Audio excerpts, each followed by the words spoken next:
não a nós, Senhor, não a nós, mas ao teu nome. Os irmãos estão sabendo? Sim. Não a nós, Senhor, não a nós, mas ao teu nome a glória, por amor da tua benignidade e da sua benignidade. Amém? Amém. Queridos, esse é um dos salmos onde nós sempre começamos um pouco falando que tudo que nós fizemos aqui, tudo que nós falarmos aqui, não é por nós, não é para nós.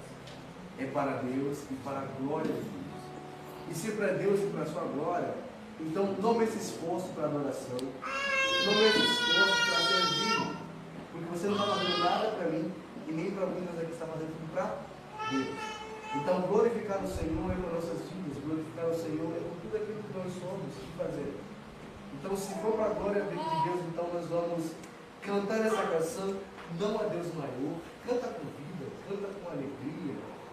Canta como se você estivesse perto do Senhor, celebrando, dizendo para Ele que não existe um Deus maior do que Ele, não existe um Deus maior do que o nosso Senhor, Deus Todo-Poderoso.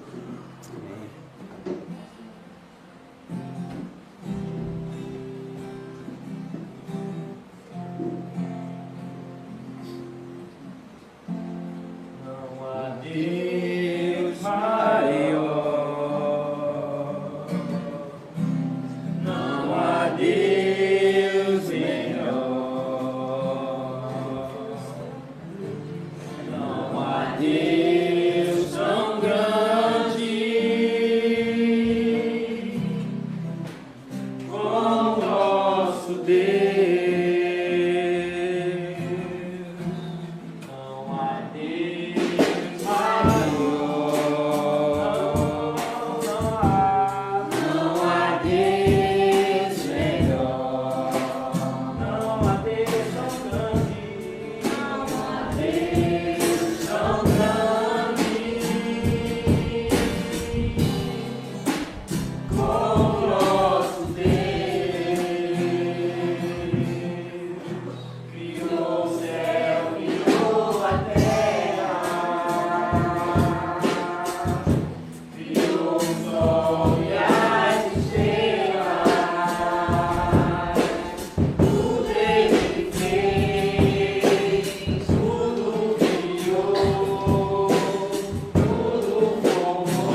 obrigado por mais esta oportunidade, Senhor, que nos concede de podermos estar na tua casa na manhã deste dia para te adorar, para te louvar e bendizer o teu santo nome.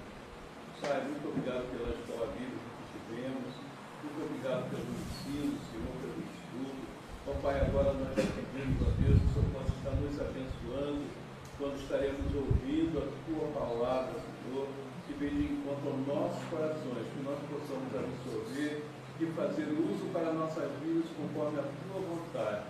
Ó Deus, toma cada vida aqui em tuas mãos, opera, Senhor, nesta manhã, Senhor, porque hoje também é um dia aceitável a ti, ó Deus. Amém. Todas essas bênçãos nós te pedimos e já te agradecemos, em nome de Jesus. Amém. Amém. Queridos, ainda em pé, a nossa leitura, que se encontra lá em 1 Pedro, capítulo 4, verso 1 ao verso 10.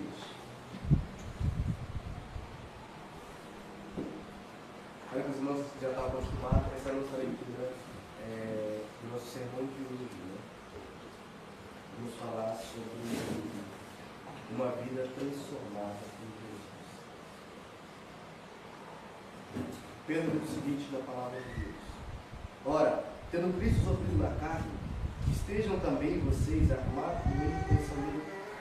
Pois aquele que sofreu na carne rompeu com o pecado, para que no tempo que lhe resta na carne, vocês não vivam mais de acordo com as paixões humanas, mas segundo a vontade de Deus.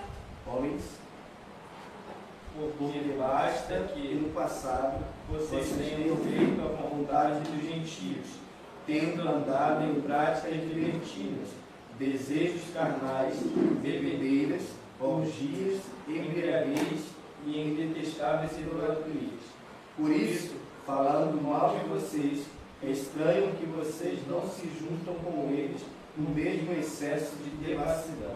Mulheres, eles fizeram de prestar contas àquele que é competente para julgar os vivos e mortos, pois para este fim o Evangelho foi pregado também a mortos, para que eles, julgados na carne, segundo os homens, vivam no Espírito segundo Deus. todos, O fim de todas as coisas está próximo, portanto, sejam criteriosos e sóbrios para poderem orar. Acima de tudo, porém, tenham muito amor uns para com os outros, porque o amor cobre a multidão de pecados. Sejam mutuamente hospitaleiros, sem murmuração. Sirvam uns aos outros, cada um conforme o dom que recebeu, como encarregados de administrar bem a multiforme graça de Deus. amém. Por isso, máximas queridos, uma das coisas interessantes que me chama a atenção nessa leitura é que Pedro vai dizer que a gente precisa administrar o dom que recebemos. Uma coisa interessante, todo mundo aqui tem um dom. E a gente vai falar um pouquinho disso na nossa pregação. Todo mundo foi dotado por um dom, porque a partir do momento que você recebe Jesus, você recebe o Filho de Deus em sua vida, você recebe também dons. E dons são irrevogáveis. Deus não tira o dom, permanece com o dom que Ele te deu. E esses dons devem ser usados para a edificação da igreja. Aquele que tem o dom de falar do Evangelho, que fale. Porém, na medida que Deus lhe deu. Aquele que tem o dom de servir, por exemplo, como Alexandre, e aquele que todo mundo está organizando já, todo mundo aqui sabe, né? Que sirva. Aquele que tem o dom que Deus deu, para, através dele, Deus manifestar a cura, mas para edificação de Cristo. De maneira que nós aqui na igreja, se a gente exercer o dom que nós temos, a igreja vai ser cuidada de maneira excelente. Imagina, colocando o dom dela em prática aqui na igreja, rapaz, a nossa igreja, o amigo também vai ser, Solange também vai ser, e tudo nós vamos ser cuidados pelo dom que nós recebemos de Deus. Porque para o trabalho, para o exercício da igreja. E nem para mim o dom. O dom não serve para que eu possa me envaidecer. Olha o nível que eu tenho de sabedoria. olha o meu dom que eu tenho, mas o dom é para o trabalho de Cristo Jesus. O dom gera para a gente humildade de reconhecer que não veio de nós, mas provém de Deus para o trabalho pessoal. Por isso, se você tem um dom de fala, um dom de cura, exerça isso com sabedoria para o reino de Deus. Você estará edificando o corpo de Deus. Bem, queridos, por meio disso, nós vamos estar agora no nosso momento de dízimos e ofertas. Eu vou, depois desse momento de dízimo e oferta, eu vou pedir para a nossa irmã Antônia. Orem pelos dízimos e ofertas. Mas a palavra de Deus fala, cada um dê conforme determinou em seu coração. Não com pesar ou por obrigação, pois Deus ama quem dá com alegria. Está lá em Coríntios capítulo 9, verso 7. Nós sempre conversamos aqui na igreja que oferta, ela é gratidão ao Senhor. Deus, Ele não vai te levar, não vai te levar para o inferno caso você não oferte. A oferta é o exercício de gratidão. Aqueles que são gratos a Deus, eles sabem que tudo tem e tudo que recebe provém do Senhor. Que o trabalho que eles fazem só tem validade, só tem valor, porque Deus dá para a gente fôlego para trabalhar, dá para a gente energia para trabalhar, e também Deus abençoa a gente graciosamente. Então, por isso nós ofertamos a Deus, por isso nós somos gratos a Deus. A gente não faz nada para que Deus nos dê algo em prol. A gente faz porque Ele já nos deu. Ele nos deu tudo aquilo que a gente precisava, nos deu Jesus. E por nos dar Jesus, nós somos gratos a Ele, até também com nossas ofertas, com nossos dízimos. Então, sempre que você for para um lugar e falarem para você, e se você não dizimar, Deus vai punir você, entenda que isso não é o Deus que a gente acredita. O Deus que nós acreditamos é o Deus que não precisa de nada da gente. Aliás, não precisamos muito dele. E por isso Ele nos deu tudo que a gente precisava. Nos deu Jesus. E oferta e gratidão a Ele, nós depositamos a dar tudo aquilo que nós temos, aquilo que nós possuímos. Porque na verdade o que nós ofertamos não se compara ao que Ele ofertou por nós. O que Ele ofertou por nós é muito mais do que os 10 reais que a gente vai dar. Ele ofertou para nós, Cristo Jesus. E por isso nós somos gratos a Ele. E por isso nós ofertamos, não por esperar ser abençoados, porque na verdade nós já somos abençoados. Nós ofertamos por isso. Por ser abençoado, nós ofertamos aquele que Deus nos abençoado, que eu nos digo. E por isso eu te convido, não somente ofertar o seu recurso, mas também ofertar a sua vida ao Senhor. Que a sua vida venha ser um reflexo claro da sua oferta para Deus. Que você possa consagrar a sua vida ao altar do Senhor. Falar, Senhor, eu posso não ter o recurso que eu tenho, mas tenho a minha vida. Oferto ela para ti. Para que o Senhor me use poderosamente. Para que eu possa te servir poderosamente. Para que eu não possa me envergonhar do Senhor, tanto no meu trabalho, tanto na minha casa. E que a minha família possa conhecer que a minha vida é consagrada a ti, mediante o meu viver, para o louvor da tua glória. Amém? Enquanto isso, nosso irmão Renan vai estar nos conduzindo a mais um louvor, Colossenses capítulo 1, e depois a nossa irmã Antônia vai nos levar a Deus a oração. Esse louvor Colossenses 1 é o capítulo 1 de Colossenses cantado praticamente. Então eu convido os irmãos a meditarem realmente e reconhecer que tudo pertence a Ele, a Cristo. Ele é a imagem de Deus invisível. Ele é Senhor sobre a criação. Pois dele foram criadas todas as coisas, nos céus e na terra. Sejam donos, soberanos.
aqueles que estão vindo e aqueles que não poderão vir também.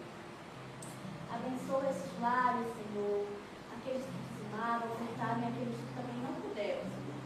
Em nome de Jesus, abre portas de emprego, Senhor. Trabalho, Deus, na vida de cada um. Em nome de Jesus, Senhor, traz prosperidade para esses lares, Senhor. Em nome de Jesus, eles nós pedimos e te agradecemos. Amém. Amém. Convido a igreja a se colocar de pé. Louvar esse Deus. Grande é o Senhor. Convido a igreja a louvar de todo o coração. Grande é o Senhor.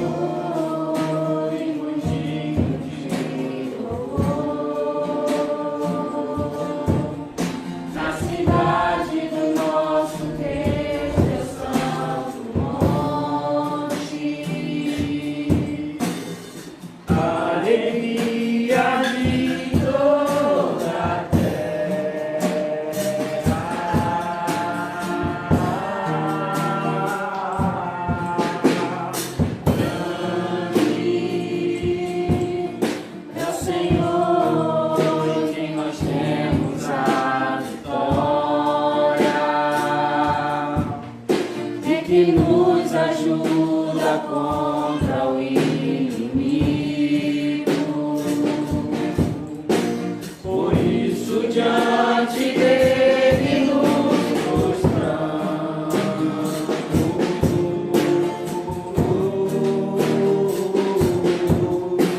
Queremos o teu nome engrandecer e agradecer-te outra obra em nossas vidas. Confiamos em teu infinito amor,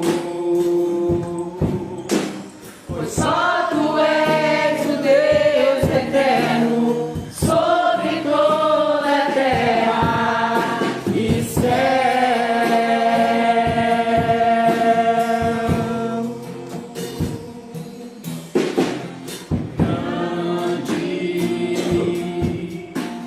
Senhor, os dignos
essa música diz quão é maravilhoso estar na presença do Senhor. E é realmente uma oportunidade, um privilégio para o cristão, principalmente aqui do Brasil, estar aqui mais um domingo na casa do Senhor.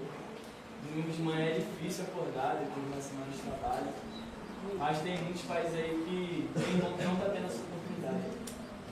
Então, vamos cada vez mais entrar de coração e entendendo que devemos ser cada vez mais gratos por esse privilégio de estar habitando na presença do Senhor. Quão formoso és, Rei do Universo, tua glória enche a terra e enche o céu. Tua glória enche a terra, tua glória enche o céu, tua glória enche a vida, Senhor. Maravilhoso é estar em tua presença. Maravilhoso é poder te adorar. Maravilhoso é ficar em suas vestes. Maravilhoso é te contemplar, Senhor. Formoso é, Rei do Universo, tua glória enche a terra e enche o céu. Tua glória enche a terra, tua glória enche o céu, tua glória enche a vida, Senhor. Maravilhoso é estar em tua presença. Maravilhoso é poder te adorar. Maravilhoso é tocar em tuas vestes. Maravilhoso é te contemplar, Senhor. Maravilhoso é estar em tua presença. Maravilhoso é poder te adorar. Maravilhoso é tocar em tuas vestes. Maravilhoso é te contemplar, Senhor. Maravilhoso é te contemplar, Senhor.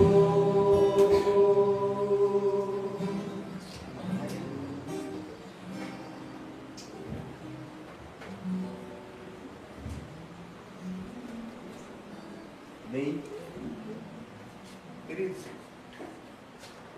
ainda em pé, vamos orar rapidinho. Senhor, te agradecemos. Agradecemos porque é maravilhoso estar em tua presença. É maravilhoso o privilégio que o Senhor nos concede, Senhor, de podermos chegar até a tua presença. Não com medo, mas com reverência, e sabemos que o Senhor é o soberano, criador, sustentador de todas as coisas. Obrigado, Senhor, por o Senhor não olhar para a nossa pequenez, mas olhar para Cristo Jesus e nos receber da presença. Obrigado por essa graça que nos sustenta. Obrigado, Senhor, por o privilégio concedido a nós de falar da tua palavra, Senhor, aos corações a qual o Senhor já salvou e aos quais o Senhor um dia irá salvar para o louvor da tua glória.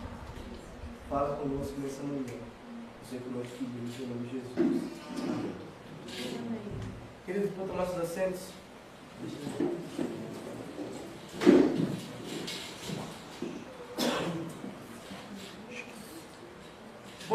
dia para aqueles que não conseguiram ver.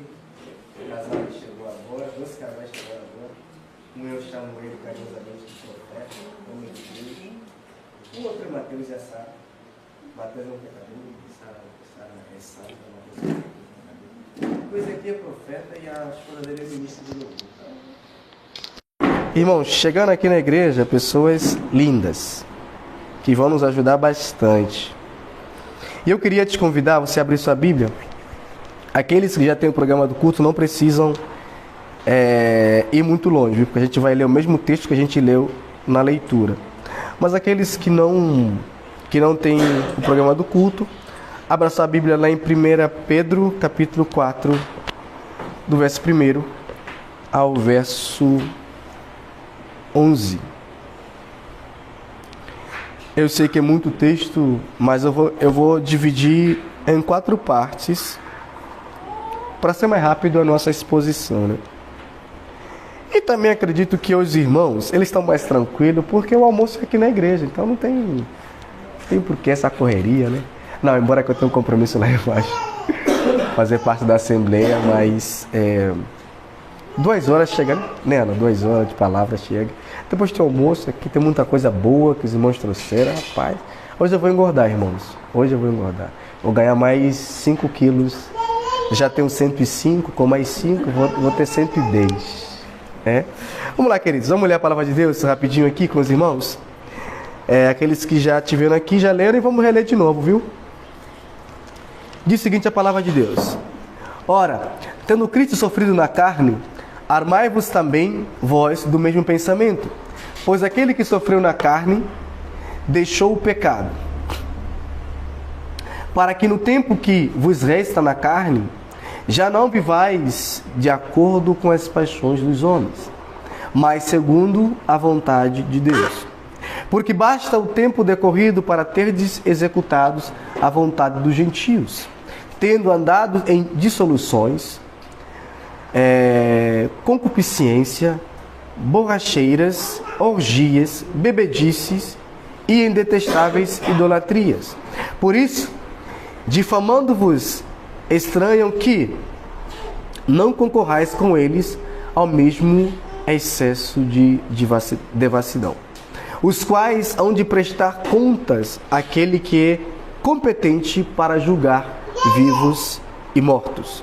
Pois para este fim foi o evangelho pregado também a mortos, para que mesmo julgados na carne, segundo os homens, vivam no Espírito segundo Deus. Ora, o fim de todas as coisas está próximo. Sede, portanto, criterioso e sóbrio, a bem das vossas orações. Acima de tudo, porém, tende amor intenso um para com os outros, porque o amor cobre multidões de pecado. Sede mutuamente hospitaleiro, sem murmuração. Servir uns aos outros, cada um conforme o dom que recebeu, como bom despenseiro da multiforme graça de Deus. Se alguém fala, fale de acordo com os oráculos de Deus. Se alguém serve, faça-o na força que Deus supre, para que em todas as coisas seja Deus glorificado por meio de Jesus Cristo, a quem pertence a glória e o domínio pelos séculos dos séculos. Amém. Amém, queridos? Queridos, para quem já está caminhando com a gente, vou ter que repetir isso, para aqueles que estão chegando possam entender o texto que a gente está falando. 1 Pedro é uma das cartas que ela tem como finalidade circulação. Pedro escreve para os irmãos crentes da Ásia Menor, que eles estão passando por um momento de perseguição, de sofrimento. Pedro vai escrever que eles deveriam se amar. Se você ler o capítulo 2, se eu não estiver errado, você vai entender que Pedro fala que eles têm que se amar mutuamente. E o amor, ele é algo natural, porque o amor é aquilo que Deus é. E todos aqueles que são nascidos de Deus, eles têm essa natureza amorosa. Vai dizer que é contraditório você ser crente e não amar. Porque se você nasceu de Deus, então naturalmente você precisa amar. Só que amar aqui não é amar como os homens têm a impressão de amar, é amar como Deus nos ama. O amor de Deus, ele é abnegado, é amar sem merecimento nenhum. Que é muito difícil, né? Muito difícil você amar a pessoa se a pessoa merecer seu amor. Mas a graça de Deus nos capacita a amarmos as pessoas imerecidamente, assim como nós somos amados imerecidamente. Que a gente falou na EBD, Deus nos ama apesar da gente. Então Pedro vai dizer, se Deus tem essa natureza amorosa ao ponto de nos amar apesar da gente, nós também temos que amar as pessoas apesar delas, que é a coisa mais difícil. Porque nós somos meritóricos, a gente quer amar quem merece e quer perdoar quem merece perdão. A gente quer cuidar de quem cuida da gente, não é? Porque a gente fala, a gente não é idiota para cuidar quem está maltratando a gente. Mas só que a graça de Deus, ela nos possibilita amar quem não nos ama e a cuidar quem não cuida da gente. Porque a mesma coisa Deus faz com a gente. Então, se somos nascidos de Deus, nós temos que ter a mesma maneira de amar como o Senhor tem nos amado. E por isso, Pedro escreve esta carta aos irmãos, porque é na perseguição que eles estão vivendo que Pedro os chama a amarem as pessoas ou amarem uns aos outros. Conversamos um pouquinho na EBD também sobre a questão da hospitalidade, que seria o ato de a gente receber os irmãos em nossa casa, porém sem murmuração, né? Quando eu vou na casa do Rodrigo, eu falo, o irmão já está vindo comer. E isso é pecado, viu, irmãos? Tem que receber os irmãos na sua casa, sem murmuração nenhuma, não. Tem que ficar feliz porque eu estou indo na sua casa, entendeu? Fica feliz porque eu estou indo lá, comendo, por exemplo, na casa do Cláudio eu vou lá, comendo um bolo de chocolate, o Cláudio fica feliz, embora a Alessandra reclama, mas estou indo lá visitar vocês. Só que Pedro fala também sobre a questão do amor intenso, que a gente vai conversar um pouquinho sobre isso. Porém, antes de Pedro chegar nesse ponto, Pedro vai falar sobre viver uma vida sem pecado. Então, queridos, eu dividi em 4 partes da seguinte maneira. A primeira parte vamos falar sobre uma atitude militante contra o pecado. A segunda parte vamos falar sobre uma atitude paciente com os perdidos, que aí poderiam ser os ímpios. A terceira parte vamos falar sobre uma expectativa sobre a volta de Cristo. E a quarta e a última parte vamos falar sobre uma atitude fervorosa para com os santos. A primeira parte está descrita do verso 1 até o verso 3. A segunda parte do verso está descrita no verso 7. E a quarta parte está descrita a partir do verso 8. Vamos lá então na primeira parte, onde Pedro vai dizer, ora, tendo Cristo sofrido na carne, armai-vos também, vós mesmo, do mesmo pensamento, pois aquele que sofreu na carne deixou o pecado. Pedro vai colocar aqui uma visão de um soldado que está indo para a guerra. Esse soldado que está indo para a guerra, ele se arma. Ele vai usar os seus... Vou usar o exemplo do Renan, que é o nosso pré-preto que nós temos aqui. O militar do exército. Quando o Renan está indo para fazer missão, ele precisa levar todos os seus armamentos, não é? A sua bolsa tem que estar cheia, né? Eu falo que eu não consigo levar aquela bolsa, porque eu sou magrinho, meus irmãos. Se eu levar aquela bolsa, eu nem vou caminhar 5 km, já vou desistir.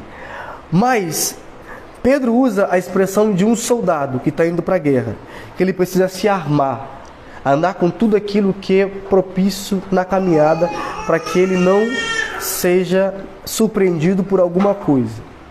Cristo, ele sofreu na carne, porém Cristo sofreu na carne sem pecar. Aqui sofrer na carne é basicamente lembrar que os irmãos estão passando. Lembra que eu conversei com os irmãos no capítulo 1, verso 2. E também no capítulo 2. Os irmãos estão sofrendo, porém Cristo sofreu sem pecar. Cristo passou por coisas que nós passamos, porém Cristo não pecou. E Pedro vai dizer, tendo sofrido na carne Cristo, armai-vos do mesmo pensamento. Qual é o pensamento? Que o sofrimento é passageiro, que o sofrimento não é duradouro, que o sofrimento não é para sempre, e que o sofrimento não é um lembrete para que a gente possa pecar. O sofrimento, na verdade, é um lembrete para que a gente permaneça mais firme e mais santo. Eu perguntei aos irmãos, quando a gente pregou sobre o capítulo 1, eu falei o seguinte, queridos, o que é mais difícil? Você pregar, você pecar no momento de provação ou no momento sem provação? Alguns falaram que é no momento de provação. Eu falei, não, querido. É mais fácil você pregar quando não há aprovação do que quando há aprovação.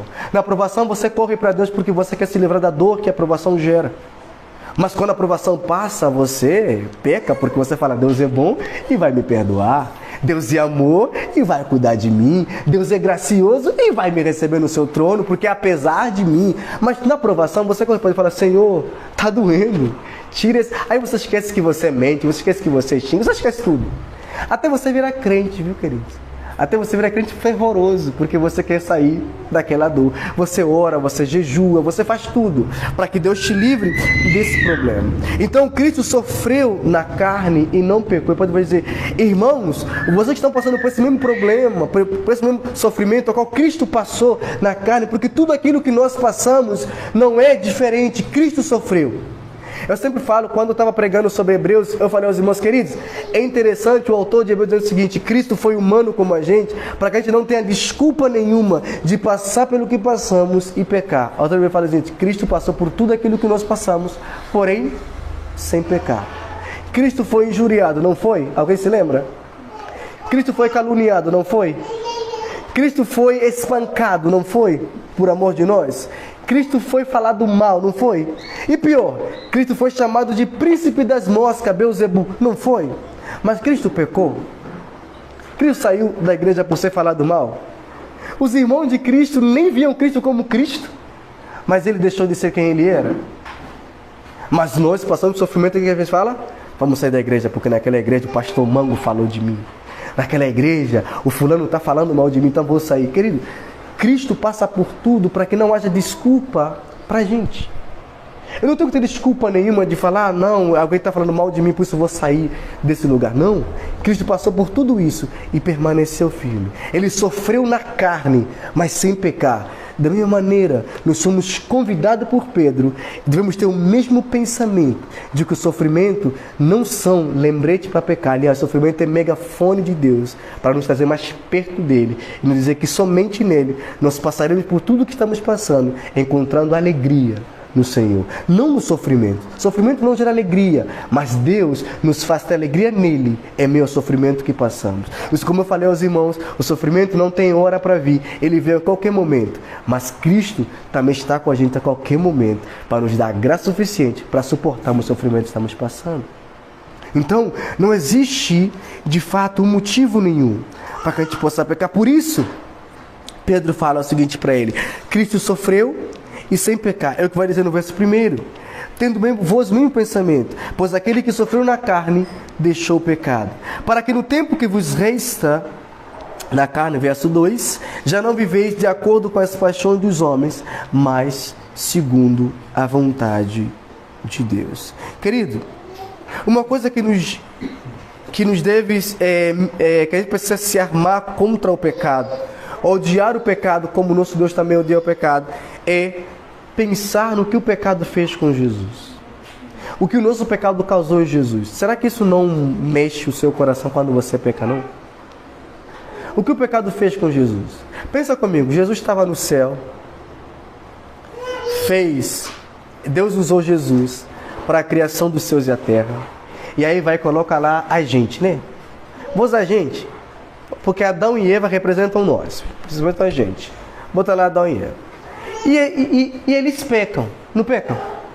E Deus, sendo bom, gracioso, não mata Adão e Eva que mereciam a morte, não mereciam? O que Deus faz? Deus fala, da semente da mulher virá alguém que pisaria na cabeça da serpente. Essa semente é Cristo. Cristo vem, sofre na cruz, por amor de nós, ele sofre a ira de Deus, o que nós merecíamos, Cristo sofre plenamente, e Deus é plenamente satisfeito em Cristo, onde Deus olha para Cristo, vai derramar toda a sua ira em Cristo, por meio desses homens que estão batendo Cristo. Eles não poupam esforço, porque Deus usa eles poderosamente para punirem Jesus, por amor a nós. Jesus sofre sem reclamar, sem gritar. Cristo não grita, mas ele sofre bastante, e depois ele vai dizer, está consumado. Ele cumpre plenamente a ira de Deus, é satisfeita na pessoa de Cristo. E Cristo poderia dizer, está consumado, eu sofri, eu venci. E Cristo vem, e quando ele chega, a primeira coisa que Cristo fala é, a paz esteja com vocês. Não é paz que vai dizer uma paz sobre cumprimentar, mas é uma mudança no nosso relacionamento. Eu paguei pelo que vocês deveriam sofrer e agora eu dou para vocês a paz que vocês não tinham. É o que ele vai dizer em João: a paz que eu tenho não vos dou como o mundo a vos dá, mas é a paz que ele restaura em vocês o relacionamento que vocês não tinham. Agora vocês têm um relacionamento de paz com Deus, onde Deus já não mais derrama ira sobre vocês, aliás, amor sobre vocês, porque eu sofri a ira de Deus plenamente. Pense no que Cristo sofreu na cruz. Pense. E agora se pergunta: vale a pena pecar? Vale a pena pecar? A W. Tozer diz o seguinte: que quando o nosso prazer estiver em Deus, aí sim nós deixaremos de pecar. Na verdade, o pecado vem porque o nosso prazer ainda está no pecado. A gente ainda se alegra na mentira, a gente ainda se alegra na fofoca, a gente ainda se alegra na ira, porque nós temos prazer nisso, nós temos amor sobre isso. Mas quando o nosso prazer estiver em Cristo Jesus, aí o pecado não encontra espaço no nosso coração. Aliás, o pecado sai de perto do nosso coração. Então, quando nós pensamos no que o pecado trouxe para Jesus, nós somos transformados por Deus a não pecar. Aí pergunto: como eu posso ter prazer em algo que levou o meu Senhor a morrer? Como eu posso amar aquilo que levou o meu Senhor na cruz? Como eu posso tratar o pecado de maneira prazerosa se o pecado ele é uma afronta direta com aquilo que eu disse que eu amo? O pecado não fere o meu próximo, o pecado fere primeiramente a Deus. O pecado é uma revolta ao Senhor. Quando eu peco, eu estou me revoltando contra Deus. Como eu posso amar isso? Se eu digo a mim mesmo: eu amo Jesus, até eu canto santo, eu Senhor Deus. Aí eu falo: meu coração pertence ao Senhor. Mas aí quando eu escolho entre obedecer a Deus e a pecar, a primeira coisa que eu faço é pecar. Isso revela basicamente que o meu coração ele se alegra naquilo que é pecaminoso. Então eu preciso orar e falar: Senhor, quebra esse pecado do meu coração, me encha de amor pela Tua vontade, para que eu não pense no pecado, mas pense somente em fazer a Sua vontade e viver para a Tua glória, viver segundo a Sua vontade, porque quando eu me deleito em Deus, então o pecado não encontra prazer e nem alegria na minha vida. Quando eu penso no que o meu pecado gerou no meu Senhor, aí sim eu posso desfrutar de viver da vontade de Deus. É que Pedro vai dizer na parte B do versículo 2: queridos, mas vivam segundo a vontade de Deus. Queridos, cadê o... Contando o tempo, viu? Queridos, viver segundo a vontade de Deus, desfrutar da vontade de Deus, não é viver basicamente do místico. Viver segundo a vontade de Deus. Senhor, estou aqui em casa, vou abrir a Bíblia, e o versículo que achar, vou viver isso aqui, porque é o texto que Deus está falando comigo. Querido, isso é misticismo. Viver segundo a vontade de Deus é viver obedecendo a palavra de Deus. A vontade de Deus não é mística, ela é revelada na sua palavra. Essa é a vontade de Deus. Esta aqui é a vontade de Deus. O que Deus quer de você é obedecer a sua palavra. Vivendo na obediência dela, você está vivendo segundo a vontade de Deus. Mas viver a vontade de Deus é quando eu vou me casar. Eu me casei, estou vivendo a vontade de Deus. Queridos, quem te mentiu isso? Quem te mentiu isso? Pastor, eu consegui um trabalho, é vontade de Deus. Quem te mentiu isso? Você obedece a palavra de Deus? Você obedece? Obedece? Então você está vivendo a vontade de Deus. A vontade de Deus é revelada na palavra de Deus. Ela não é mística. Ela não é aquilo de você falar: Senhor, se alguém cuspir do meu lado é porque o Senhor quer que eu vá naquele lugar. Aí você anda olhando para quem vai cuspir do seu lado. Querido, isso não é vontade de Deus. É porque, na verdade, é muito mais fácil eu amar o que é místico do que amar o que é revelado. Porque místico me dá aquela sensação de sobrenatural, do sobrenatural de Deus. Mas o revelado é lido, você precisa ler, compreender, entender e viver. Você está dizendo que você tem que amar mesmo, não há desculpa. E você tem que falar: Senhor, perdoa meu pai, não consigo. Mas ele fala: essa é a minha vontade, que você perdoe seu pai. Essa é a minha vontade, que você perdoe seu irmão. Senhor, mas ele mentiu sobre mim. Meu filho, foi mentido sobre ele, mas ele perdoou vocês. Meu filho na cruz, ele conseguiu perdoar aquele que parecia perante todo mundo o que deveria ser morto. Não é isso? Tinha Barrabás e quem?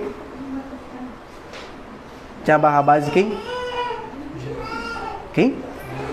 Jesus. E aquele que ele perdoou, embora que o nome não é citado, mas Jesus perdoou aquele homem. Não perdoou?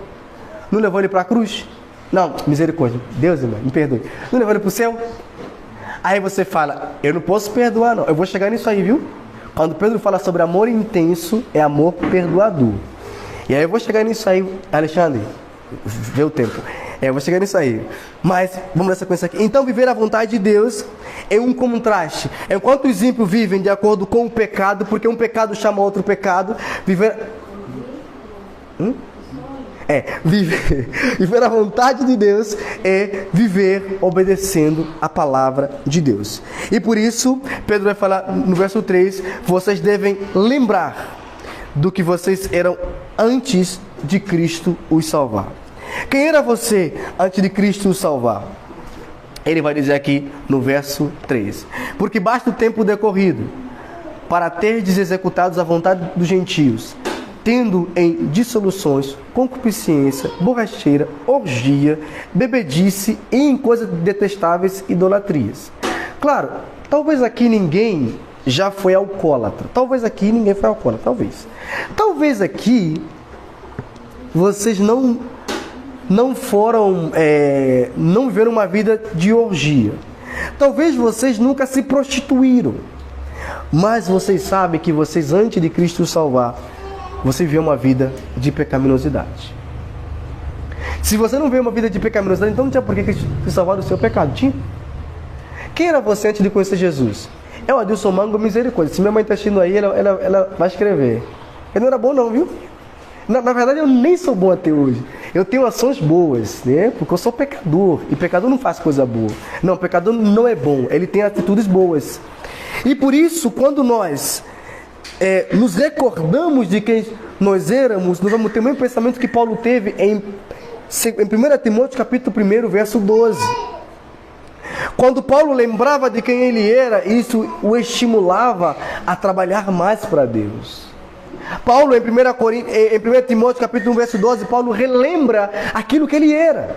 Paulo era perseguidor da igreja. Paulo perseguia a igreja. Mas isso o faz com que ele desista da caminhada? Não. O estimula a trabalhar mais ainda para Jesus. Deus sempre faz com que o povo se lembre daquilo que ele era. É só você olhar em Deuteronômio capítulo 5, verso 15. Deus fala, lembrem que você era no Egito, vocês eram escravos. Agora vocês são livres. Vivam de maneira livre, porém obedecendo quem vos libertou. Lembrem que antes eu era pecador, agora viva de maneira santa, para que a santidade daquele que te chamou seja vista na sua vida de maneira clara, de maneira permanente. E aí, nisso, nós chegamos na segunda parte. A primeira parte tem a ver com a nossa luta interna contra o pecado.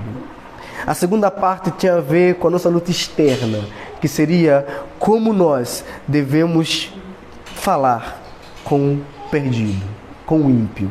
Pedro começa dizendo o seguinte: queridos, por isso, difamando-vos, estranham que não concorrais com eles ao mesmo excesso de devassidão, os quais hão de prestar contas àquele que é competente para julgar vivos e mortos.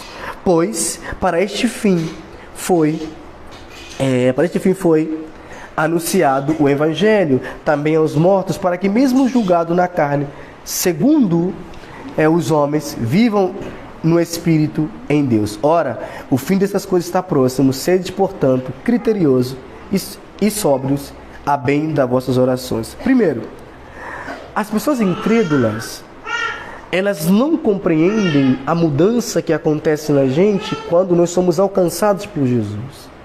Você precisa entender que quando você é transformado por Jesus, aquele que não conhece a Cristo, ele não sabe das mudanças que estão ocorrendo na sua vida. Ele não sabe das lutas que você passa. Ele não sabe dos enfrentamentos que você passa. Se você viver uma vida de devassidão, de pecaminosidade, quando Cristo alcança o seu coração, quando Cristo muda a sua vida, há uma luta interna, onde você fica agora lutando entre colocar aquilo em prática ou não colocar aquilo em prática. Aí você fica, não tenho mais que mentir. Eu contei aqui aos irmãos que quando eu me converti, a minha mãe e meus irmãos, ele falavam o seguinte: se você mentir e você não pedir perdão para Deus, à noite Deus vai puxar na sua perna e vai te levar para o inferno.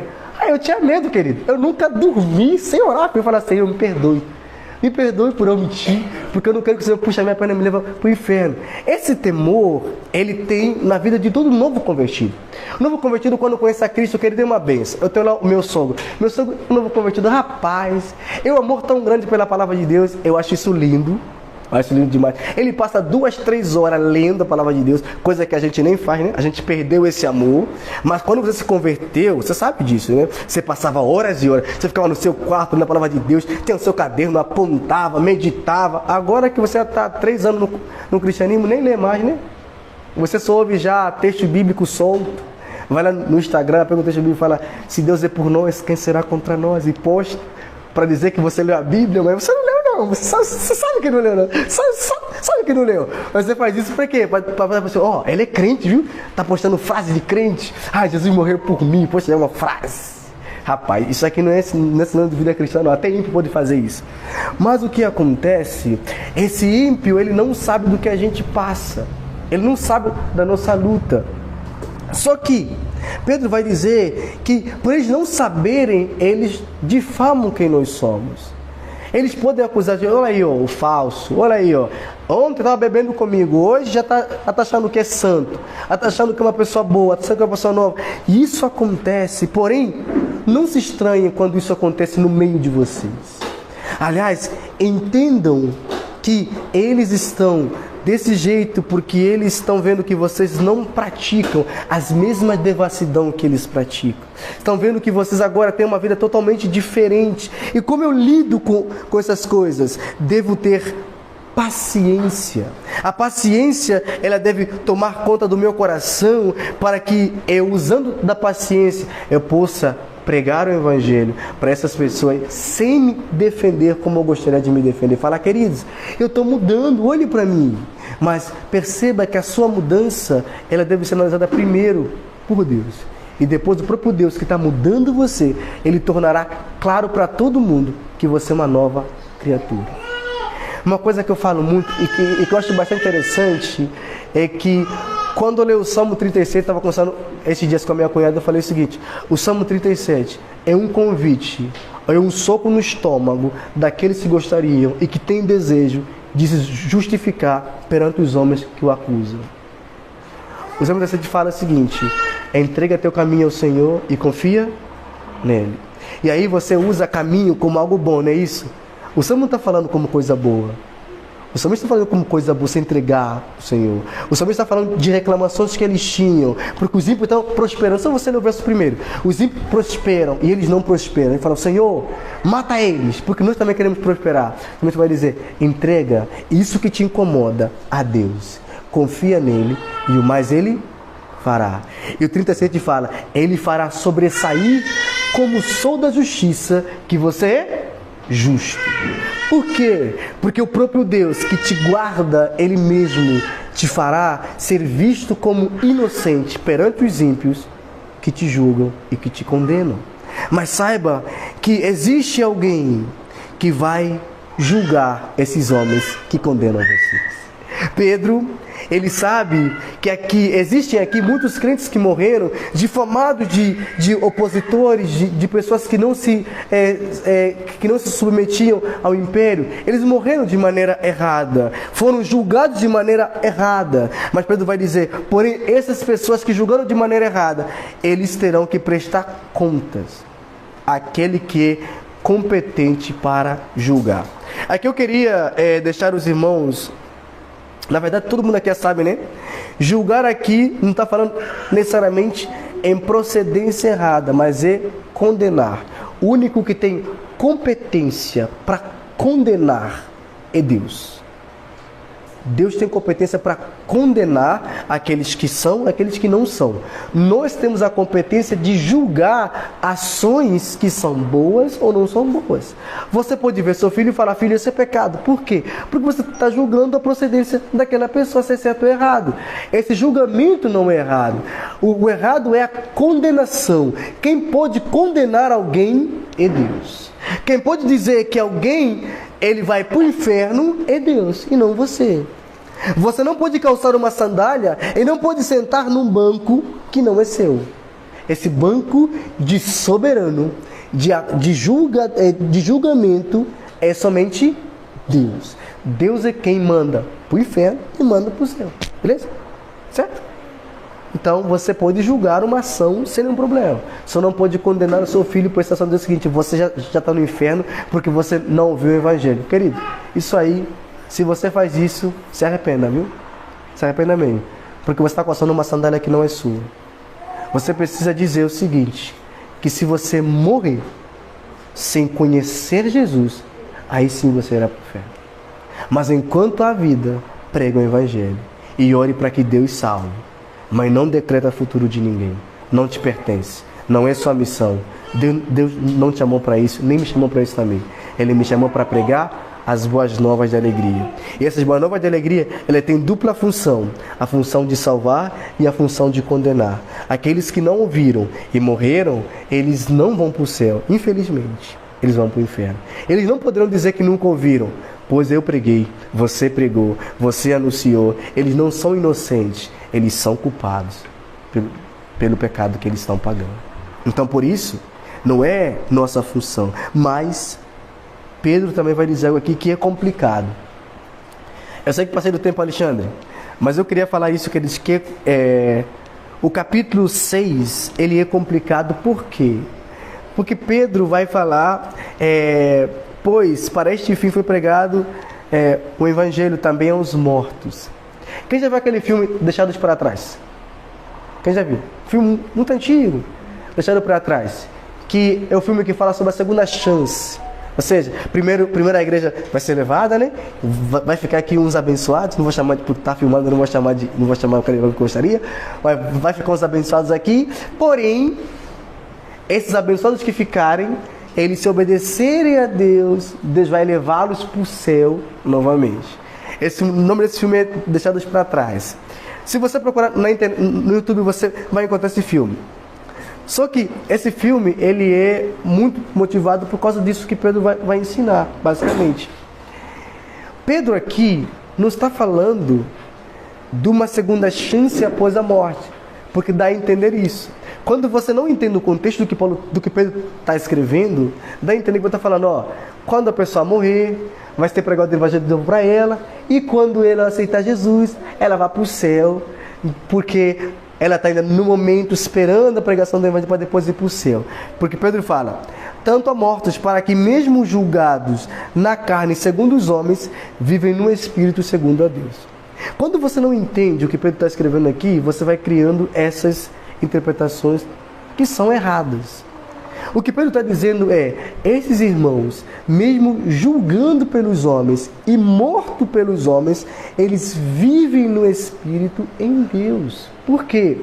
Os homens, eles condenam falsamente, julgam falsamente crentes em Cristo Jesus, que vivem para Jesus de uma maneira idônea, santa e justa.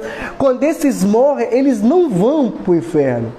Eles estão com Deus. O julgamento verdadeiro deles quem dá é Cristo Jesus. O que acontece? Existe um julgamento falso dos homens, que é o que estava acontecendo nessa época. Os irmãos estavam sendo julgados, perseguidos por causa da sua fé, e julgados falsamente estavam sendo mortos em praça pública, mortos sem, como se fossem, desculpa a expressão, como se fossem cachorro, sem valor nenhum. E aí Pedro vai dizer, esses aqui estão morrendo por Jesus, eles vão prestar contas para Deus.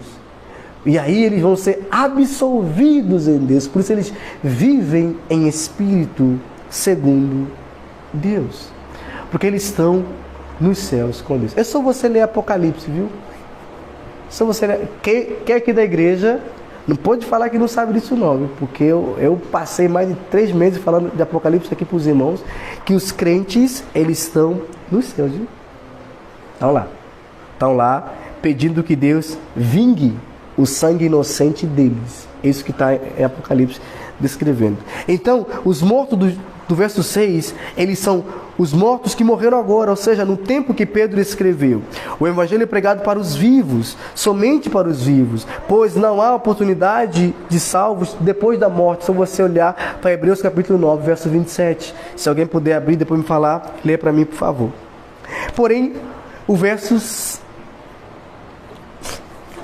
7 fala sobre a expectativa da volta de Jesus. Hebreus capítulo 9, verso 27. A expectativa não deve transformar ninguém em sonhador ou preguiçoso, nem fanático zeloso. Pedro apresenta desordenanças aos seus leitores. Alguém já achou? Lê para mim. Da mesma forma como o homem está destinado a morrer uma só vez, e depois disso enfrentar o juízo, assim também Cristo foi oferecido em sacrifício uma vez, para tirar os pecados do mundo, e aparecerá a segunda vez, não para tirar o pecado, mas para trazer salvação aos que o aguardam. Amém? Então, queridos, o evangelho é pregado somente aos vivos, e após a morte, o que existe é o julgamento, onde uns vão ser absolvidos, outros vão ser condenados. Porém, o capítulo 7 nos fala de expectativa para o reino de Deus, ou para a vinda de Cristo, onde nós vamos ter o paralelo com 2 Tessalonicenses capítulo 3, verso 6, onde Paulo vai criticar os irmãos que estão à espera de Jesus e não queriam mais trabalhar. Paulo fala que Jesus está voltando, porém não é sinônimo de você deixar de trabalhar. Aliás, sinônimo de você continuar trabalhando com mais zelo e com mais afinco e com mais vigilância, porque Jesus está voltando. E aqui a ideia de Pedro deixa deslembrança para esses irmãos. Essa lembrança está no verso 7, 8, 9, 10, 11, 12, 13, 14, 16, 17 e 18 e 19. Primeira lembrança, Pedro fala, Jesus está voltando. Sejam sóbrios. Verso 7. Segunda lembrança, sejam vigilantes em oração. Verso 7. Tenham amor fervoroso. Verso 8. Sejam hospitaleiros. Verso 9. Ministrem os seus dons espirituais. Verso 10 e 11. Não estranhem a perseguição. Verso 12.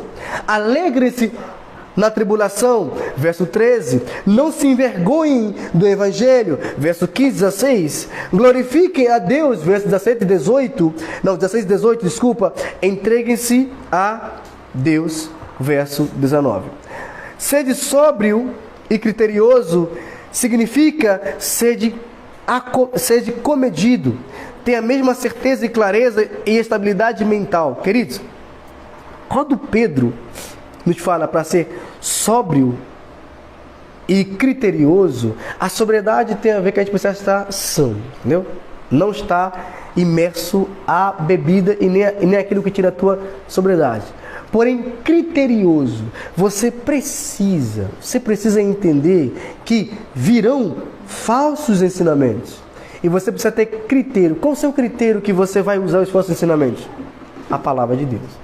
Imagina que eu estou pregando para você alguma coisa. Imagina, eu sei que eu estou passando o tempo, né? Estou pregando para você alguma coisa. Como é que você vai analisar o Adilson Mango? Lê aqui, ó. O que o Mango está falando está na Bíblia? Não está. Receba como conselho. Está na Bíblia? Receba como verdade imutável de Deus. Porque é Deus falando e não é o Mango falando. Ser criterioso nesse tempo de muita informação. Hoje o mundo é extenso de informação. Hoje, se você ir a qualquer lugar, tem informações. Só que em todas essas informações, nós devemos ser criteriosos, saber escolher que tipo de informação vai ser agradável para a minha família, que tipo de conhecimento eu vou gerar para a minha casa, que tipo de conhecimento o meu filho vai ter que ter, de fato, enquanto o seu crescimento. Lá em casa, eu sou muito chato. Quando alguém oferece um livro para o Emanuel, antes do meu filho ler, eu sento. Não importa se livro cristão, eu sento. Eu sento lá em casa, eu fico lendo, leio do início ao fim. E se eu perceber alguma coisa que está errada, eu já falo, isso aqui não vamos usar não. A gente não usa. Por quê? Eu tenho que saber o que é para o meu filho. Eu tenho que ser criterioso. E não é coisa ruim, não. O critério vem pelo amor que você tem, pelo zelo que você tem ao Senhor, pela sua casa. Nem tudo é agradável para Deus. O seu coração, ele pode te alegrar em algumas coisas, mas não alegra a Deus. O seu coração é enganoso e vai te enganar. Os seus olhos vão te enganar porque você é tomado por aquilo que aparenta ser bonito, né? Aquilo que é lindo, maravilhoso. Ah, esse lugar é lindo, maravilhoso. Mas esse lugar glorifica o Senhor? Exalta a Deus? Não. Então para que você está indo lá? Para que você está fazendo? Só que o contrário de sobriedade e criterioso é frenético e insensato. O insensato não pensa, o insensato fala. O frenético é aquele que quer fazer tudo sem pensar o que está fazendo, só faz. Só faz. Já viu aquela pessoa na igreja que quer fazer tudo? Faz tudo. E você fala, querido, você está fazendo isso aqui por quê? Ah, porque se eu não fizer, Deus, quando estiver abençoando, não vai me abençoar. Fala, rapaz, isso é burrice, rapaz. Desculpa. Ei, tá filmando tudo isso. Isso é insensatez, meu filho. Insensato é burro mesmo, entendeu? Essa tá usando. Vou falar burro, tá filmando. Então, quem tá assistindo, sem perdoa. Se assistir depois, sem perdoa. Mas entenda que o contrário de sobriedade e acomedido é frenético e insensato. Se formos sóbrios, seremos intelectualmente sensatos e não nos deixaremos levar por várias interpretações da Bíblia, o que temos hoje. Os irmãos que estão comigo a Bíblia, os irmãos sabem que antes de eu explicar o ponto certo, eu primeiro venho com tudo aquilo que eles podem encontrar na internet. Eu falo, ó, você vai encontrar isso, isso, isso, isso. Porém, tudo isso que você vai achar, filtra ele biblicamente. O que a Bíblia diz isso? Eu lembro que o estudo que gerou mais debate foi sobre Saul e a vidente. Rodrigo se lembra? Eu falei, queridos, existem várias visões em relação a isso. Tem essa visão, tem essa e tem essa. Mas o que a Bíblia te diz em relação a tudo isso? É sobre isso que você permanece com ela. As visões, elas podem ser variáveis.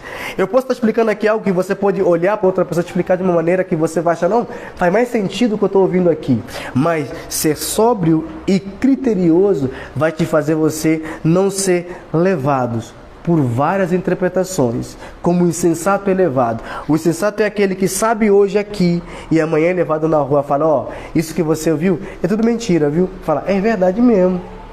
E aí vai vendo uma vida, acha que está vendo uma vida para Deus, mas é insensatez. E por isso,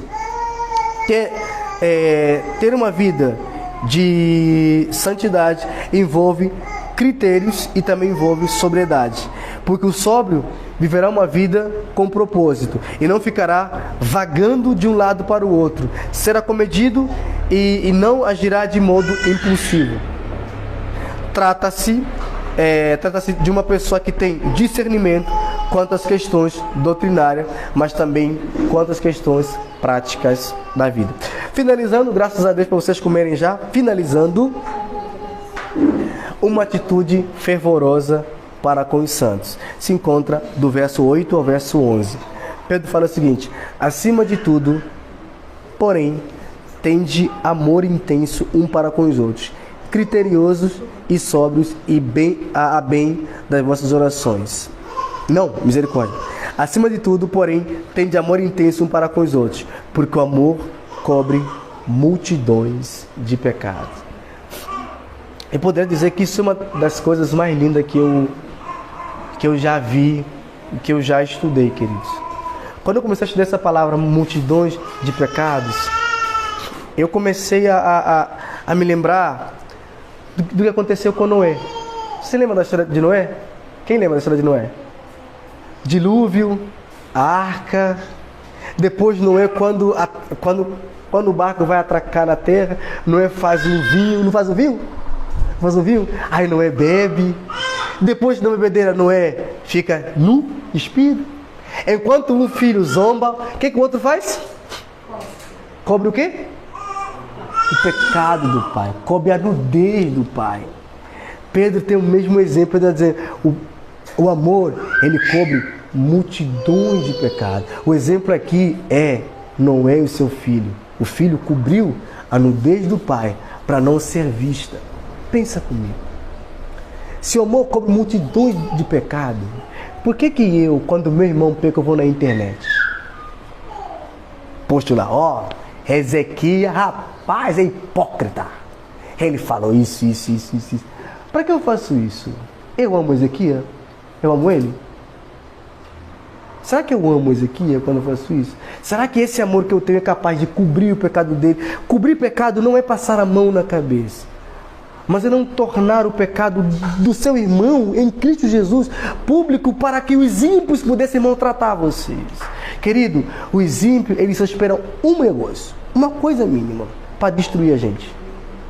Mas nós, mesmo exemplo aqui, Paulo vai dar, acho que em 2 Coríntios, quando Pedro vai dizer: por que vocês levam a discussão de vocês para os homens maus?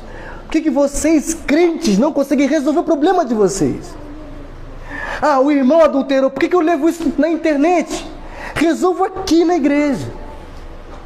De maneira que esse irmão, ele é tratado em amor, para que esse pecado desse irmão não seja visto como algo que possa ser destrutível à vida do irmão. Porque ele é um pecado que eu também posso estar cometido a fazer.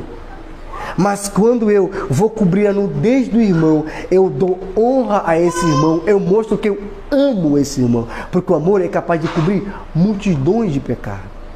Percebe? Quando sua esposa mente com você, ou sua esposa prega, você fala: nossa, que mulher de Deus. Mas em casa você sabe que não é assim não. Você vai na rua falar mal dela? Não, né? Por quê? Porque você ama ela. Quando eu falo aqui um negócio de amor, Antônio em casa fica: meu marido é assim mesmo? Mas ela não vai falar na rua? Não, porque ela me ama, porque ela vai cobrir o marido que ela ama, a honra dele. Multidões de pecados envolvem nossos pecados. E somente a partir do amor nós vamos conseguir preservar a vida do irmão. Só que esse preservar a vida envolve perdoar o irmão. O pecado que nos fere, ele fere primeiramente a Deus. E se Deus ele perdoa, nós também temos que perdoar. 1 João capítulo 1, verso 9, se alguém puder abrir, por favor. Ele lê para mim. É o que João, ele vai nos dizer em relação ao perdão. 1 João capítulo 1, verso 9.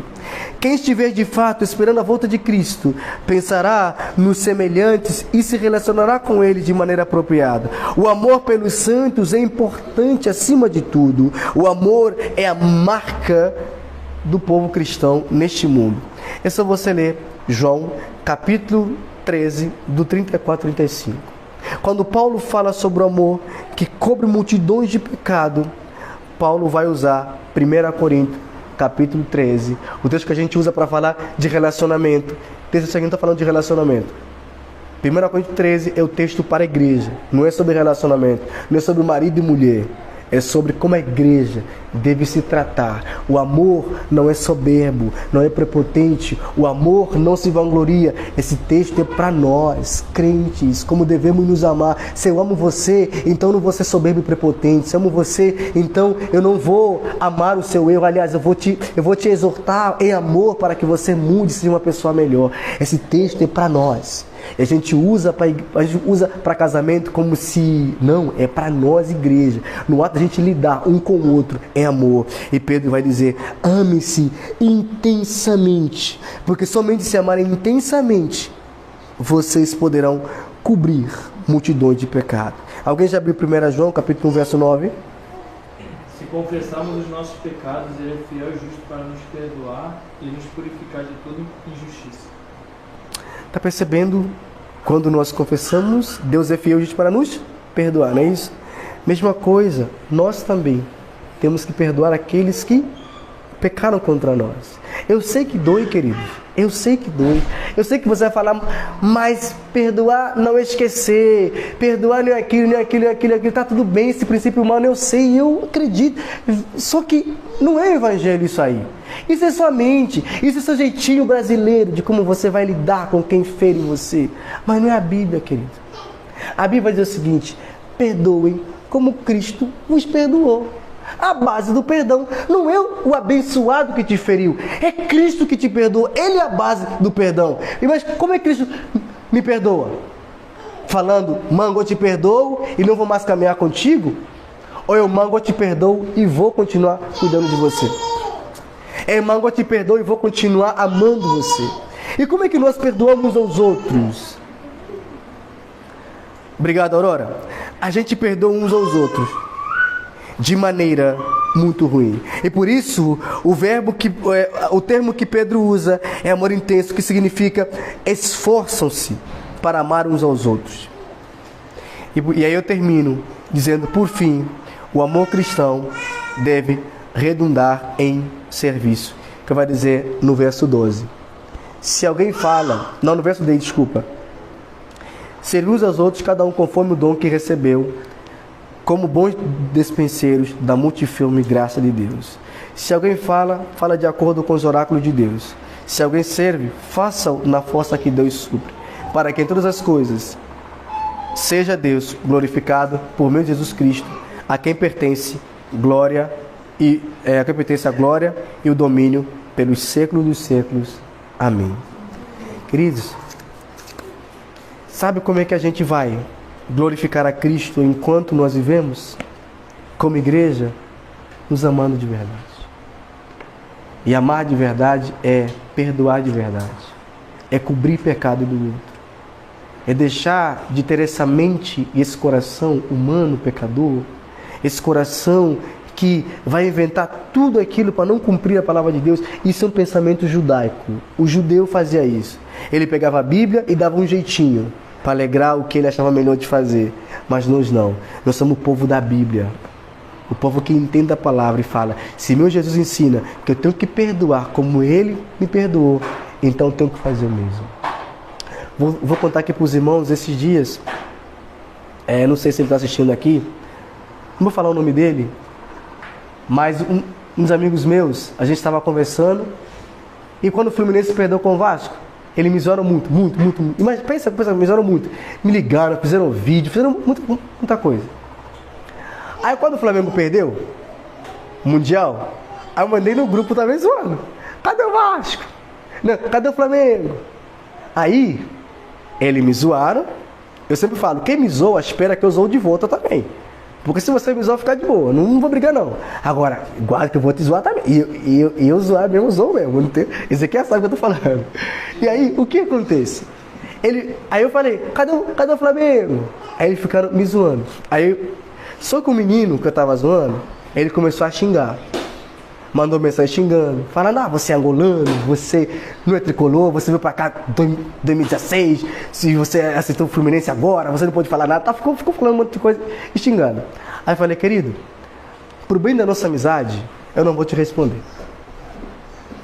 Aí ele continuou xingando, xingou, aí eu, na raiva mesmo, eu bloqueei o garoto. Falei, não quero mais saber desse garoto aí. Bloqueei ele. Sabe quando Deus não te deixa em paz? Quando Deus não te deixa em paz, fala, está errado o que você fez. Você tem que aprender a lidar com a sua raiva. Tem que aprender a lidar com os seus sentimentos. Aí eu fiquei, sim. Aí ele mandou mensagem. Aí ele mandou mensagem lá no videogame pedindo perdão. Mano, me perdoe. Aí eu, na raiva que eu tava, de entender que ele me xingou. Aí eu falei, não vou responder ele não. Tô com raiva dele. Aí Deus, vai lá e responde. Aí eu, não, vou não. Olha, vou não. Aí, eu lá, jogando e tal, aí o SD manda mensagem. Pô, Adilson, você é crente? Eu falei, sou crente, SD. Aí eu, como é que você não perdoou o Rafael? Eu falei, rapaz. Aí eu mandei mensagem, Rafael, você me perdoa em nome de Jesus? Eu fiquei com raiva, rapaz, você me perdoa? Aí ele tá lá, eu respondeu, eu falei, eu te perdoo. Tá percebendo que nós somos assim? Esse é o nosso coração. Esse é o nosso coração. Mas Deus, Ele nunca vai deixar você em paz enquanto você não fazer aquilo que Ele quer que você faça. Deus pode usar qualquer pessoa. A pessoa que eu menos esperava que falasse comigo, foi que falou comigo. E me fez pergunta, você não é crente? Aí me veio. O que eu tenho que fazer? Perdoar. O que eu tenho que fazer? Reatar relacionamento. Caminhar junto. Sabe como é que Deus é glorificado? Nisso. Quando você sofre injustamente por amor ao Senhor, mas perdoando e amando intensamente aqueles que te ferem. Porque você pode dizer, eu estou certo. Sim, está tudo bem, você está certo. Mas só que o reino de Deus não é sobre quem está certo. É sobre quem Jesus salvou. Esse sim tem que dar o primeiro exemplo do que esperar que o ímpio dê exemplo. Nós somos o povo do perdão. Nós somos o povo da reconciliação e não o ímpio. O ímpio não é. Então de você eu espero perdão, reconciliação, porém tudo gracioso e nunca meritórico, porque Deus quer isso de você. Se você é o povo da Bíblia, viva a palavra de Deus. Amém? Eu falei muito, viu? Rapaz, falei demais. Mas a desculpa do falatório todo de hoje é que tem comida, queridos. Não tá bom vocês ouviram uma palavra, agora vocês vão comer. Não é bom, não? O Mateus está com fome, mas o Mateus vai comer, vai ficar feliz depois. A Ana já está sorrindo, porque está falando, ó, chegou a comida. Queridos, estamos finalizando o nosso culto. Eu chamei o pastor Nicolas e a Ju para virem. Não sei se vêm, mas eu chamei para eles virem hoje, para estarem com a gente. Porque eu entendo que nosso pastor. E se ele quiser vir, ele vem. Só, queridos, eu vou deixar vocês comendo, eu vou descer correndo lá para baixo, porque está tendo a eleição da nova diretoria estatutária da igreja para 2026. E o meu nome foi indicado. Eu tenho que estar lá presente para participar desse processo de votação. Mas depois eu volto, viu? Depois eu volto também para comer com vocês, porque, amor, por favor, viu? Eu vou comer com vocês, porque eu não quero morrer de fome, não. Então, queridos, a gente vai orar, vamos terminar. Eu vou descer, vou deixar aqui nossos irmãos, o nosso diácono Ivanil Sevilha, nosso irmão Alexandre e... Cadê o Zé Luiz? E assumem trabalho, preparem as coisas. Eu vou descer, depois eu vou subir para estar com vocês também, viu, queridos? Então, como meu nome foi indicado, eu tenho que estar lá presente. Senão eu não teria, mas está presente. Então, queridos, vamos orar? Vamos ficar em pé, vamos orar? Vamos fazer a nossa última oração? Senhor, te agradecemos por tua graça e por tua bondade, Deus. Obrigado pela tua fidelidade em nossas vidas. Obrigado por nos salvar e obrigado por cuidar do nosso coração. Nos ensina, Senhor, a perdoarmos de verdade. Nos ensina a amar de verdade, Senhor. Nos dê, Senhor, o amor que provém do teu reino, Deus. Tira de nós, Senhor, todo esse conceito humano, pecaminoso. E enche nosso coração da tua palavra, Deus. Para que nós possamos obedecer e cumprir a tua palavra. Ainda que doa, Senhor, exercer o perdão, que nós venhamos mesmo assim, Senhor, perdoar. Porque o Senhor tem nos perdoado dia após dia. Nos ajuda também a perdoar aqueles que nos ferem abnegadamente.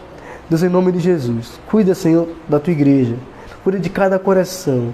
Transforma, Senhor, cada um de nós, de acordo com a sua vontade. Isso é que nós te pedimos, em nome de Jesus. Amém. E assim podemos dizer, nada nos separará do amor de Deus que está em Cristo Jesus, nosso Senhor. Amém. Queridos, bom almoço, que Deus abençoe vocês.